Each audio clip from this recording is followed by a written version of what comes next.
Human history has often been a record of nations and tribes, and yes, religions, subjugating one another in pursuit of their own interests. In this new age, such attitudes are self-defeating.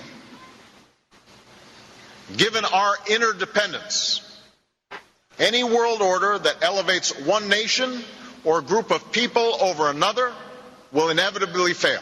Oh, yes, I'm the great pretender. Pretending that I don't know whether this guy is naive or even worse. I'm starting to get the feeling he's not that smart. This is one of the dumbest speeches I've ever heard in my life. Now, all of you lockstep Kool-Aid drinking liberals, pay attention to me because old Uncle Savage has a little question for you. Here's the question. If all nations are equal according to Chairman Obama, and no nation should be held up above any other nation, where is Michelle Obama on this trip? Why didn't Michelle Obama go with her husband to the Middle East? He gave a speech to the Muslim world in Saudi Arabia and Egypt, and he said all nations are equal. Well, I'll ask the question again. Why did Michelle not accompany the president to Saudi Arabia and Egypt? Now, all you good liberals, pay attention because no one asked this question. You've heard the statement, the king has no clothes, but in this case, the king has no queen. And the reason Michelle Obama didn't go is because women are little more than chattel in these throwback nations. You see, in Saudi Arabia, women are forbidden to drive cars. They're not allowed to work alongside men. Saudi women are required to wear a full black cloak. Women may not testify in court unless it is a personal matter that didn't occur in the sight of men. Women cannot maintain separate bank accounts in Saudi Arabia without their husband's permission. And of course, you good liberals, women are not allowed to vote. So there couldn't be a Sotomayor in Saudi Arabia, which explains in part why Michelle didn't go to Saudi Arabia. As I said to you, women must completely cover their bodies in Saudi Arabia. And Michelle's propensity for sleeveless tops to exhibit her fine muscular physique would not have been permitted in the land of veils and burqas. And Chairman O didn't dare risking offending His Majesty who gave him that bling, the King of Saudi Arabia, by bringing his uncovered wife to the land where the religion of peace started. He didn't dare bring her there and make her wear a veil and to expose the absurdity of a statement that all nations are equal. No, Mr. Obama, you're wrong. All nations are not equal. Some just plain stink. You see, Mr. Obama, some nations oppress women, not America. Some nations kill homosexuals, Iran. Some murder Christians, check it out. Shame on you for going there and kowtowing to the king. The fact of the matter is we don't need their cooperation as much as we need our own initiative. And by the way, we don't need their criticism as much as we need our own righteous indignation. So Big Obama made a big mistake in Cairo by saying all nations are equal. He put it in another way. He said that any world order that elevates one nation, a group of people over another will inevitably fail. With this single phrase, Chairman Obama threw away the idea of American exceptionalism. Now, where did the idea of American exceptionalism come from? It's a term coined by Alexis de Tocqueville.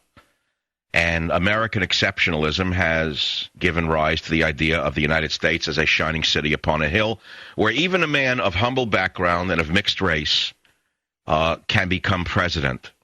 That couldn't happen in Saudi Arabia, but it happened here.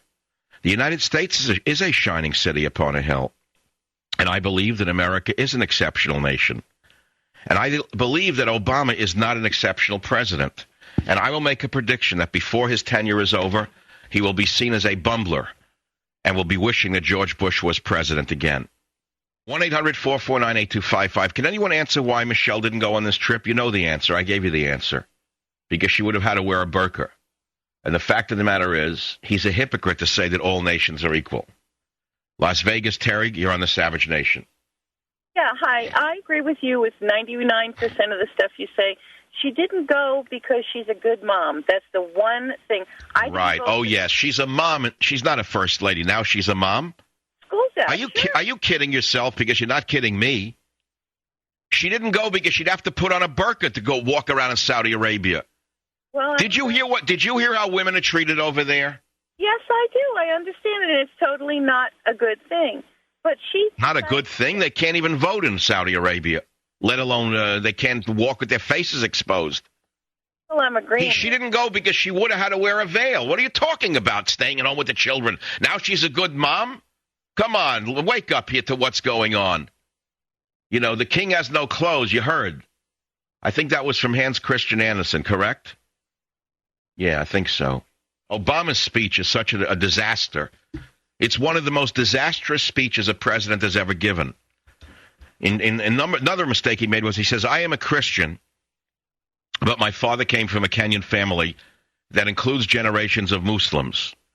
As a boy, I spent several years in Indonesia and heard the call of the azan at the break of dawn and the fall of dusk. Now, I understand that because we talked about it during the campaign, and anyone who mentioned it during the campaign was a racist. Now, by the mere fact that he's now saying he's part Muslim and that he has a middle name Hussein, that certainly doesn't make him a racist, but it makes you a racist if you say it. So while watering down America's great status in the world, Chairman Obama continues to try to elevate his own status to that of a universal healing man, the man who will save the world. His story, his Muslim background, his father from Kenya, his childhood in Indonesia. Somehow that's more important than the greatness of America. This is not only naive, this is not only pandering, this is outright stupid. I'll be right back. Now, let me also address the issue of Iraq. Unlike Afghanistan, Iraq was a war of choice that provoked strong differences in my country and around the world.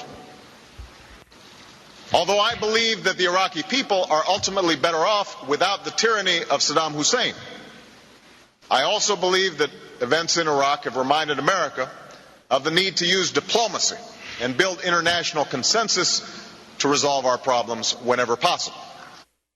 That's the most absurd statement I've ever heard a man make.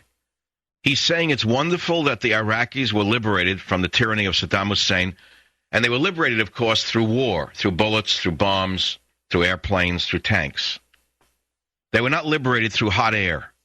Hot air doesn't work with tyrants, as history has shown repeatedly. It has never worked with tyrants. It is not going to work with Iran.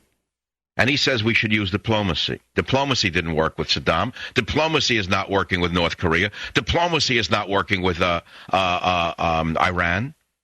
And yet he goes on with the college lecture about diplomacy first. Well, we all believe in diplomacy. Certainly we'd rather not see war. But he's not going to argue that 24 million Iraqis who were liberated through the blood, sweat, and tears of our military are not better off as a result of the war, is he? This is nonsense.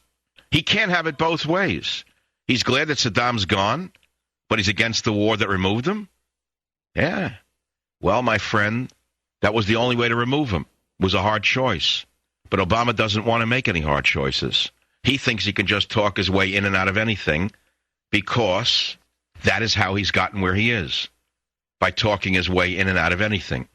You know, I got to tell you a personal story. I went to a little restaurant last night. Yeah, it's not important where it was, but it was a nice little place. The waiter is a young guy. I've seen him over the years. And I don't know how it came up. It was about Obama's speeches. The guy is sort of apolitical, the waiter, white guy. And I think he's a liberal who voted for Obama. He and I like each other. We never talk politics. Just a nice young guy. I think I said to him, what do you think of Obama's speeches? He said to me, I can't believe it. He was almost stunned. He said, whose side is he on? I said, well, what do you think? Whose side is he on? He said, I don't know. He's not on our side. So here's a guy who's sort of apolitical, young guy, voted for Obama because he didn't want the old loser, McCain.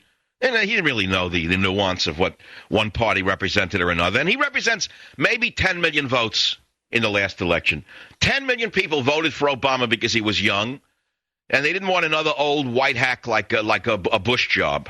And the best the Republicans could put up is a fall guy. So he voted for Obama. But even he, an apolitical guy, says to me, which side is he on? He said, I don't know. He's not on our side. Believe me when I tell you there's huge voter remorse in this country. And I will tell you if this election were held again today, Obama would lose. But it's not going to be held again today. That's the problem. He said some other things that were really stunningly horrible. If you want me to talk about that, we will. But I want you to go back to two thoughts that I've given you so far. He did not take his wife, Michelle Obama, on the trip because women are treated like garbage in Saudi Arabia. And when he went to Buchenwald and he spoke against racism, anti-Semitism, homophobia, sexism, xenophobia, and hatred, everyone agrees with him. Yet he just came from the most racist, anti-Semitic, homophobic, sexist, xenophobic nation on earth. Mercedes. I want Mercedes, not Toyota. Give me Prius. Sister has Mercedes.